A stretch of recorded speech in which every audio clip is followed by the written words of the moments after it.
ഇത് ചിക്കൻ കറിയാ, താറാവ് കറിയാ, ചക്ക, ആടിൻ്റെ പൊട്ടി, അത് ബീഫ് ലിവർ, കല്ലുമകായ, ഇത് കാട, കോഴി വറുത്തത്.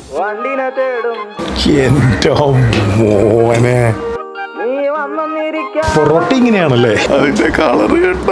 കോവിഡ് സമയത്ത് തൃശ്ശൂര് വീട്ടിൽ പെട്ട് കിടക്കുകയായിരുന്നു. കടനെ പറ്റി അറിഞ്ഞിട്ട് ഞാൻ ഇവിടെ വരെ വന്നിട്ട് ഇങ്ങനെ ഊട്ടിയിട്ടിരിക്കുകയായിരുന്നു ആ കള സ്പൂണ്. അങ്ങനെ ഒരു ബീഫ് ഞാൻ അതിന് മുമ്പ് കഴിച്ചിട്ടില്ല. കാരണം എൻ്റെ വീട്ടിൽ ബീഫ് വെക്കില്ല. ഞാൻ 10 to 5 ജോലിക്ക് കംപ്ലീറ്റ് ചെയ്തതാണ്. പക്ഷേ ഇത് കഴിക്കാൻ വേണ്ടി മാത്രം ഞാൻ ഈ നാടകത്ര സബ്സ്റ്റേഷനിൽ ജോലി റെഡിയാണ്. എൻ്റെ ഇലക്ട്രിക്കൽ എഞ്ചിനീയറിംഗ് ഡിഗ്രി ഉണ്ട്. എത്ര സപ്ലൈ എഴുതി പാസ്സായെന്ന് ചോദിക്കാൻ നിൽക്കരുത്. സാധനമുണ്ട്. ബീഫായിരുന്നു ഞാൻ ഏറ്റവും കൂടുതൽ മിസ് ചെയ്തത് കോവിഡിൻ്റെ സമയത്ത്. ആക്ച്വലി തൃശ്ശൂർ തന്നെയാണ് ബീഫ് ക്യാപിറ്റൽ, ഒരു സംശയമില്ല. ഇതിൻ്റെ ആവശ്യമില്ല, പക്ഷെ എന്നാലും ഇരിക്കട്ടെ.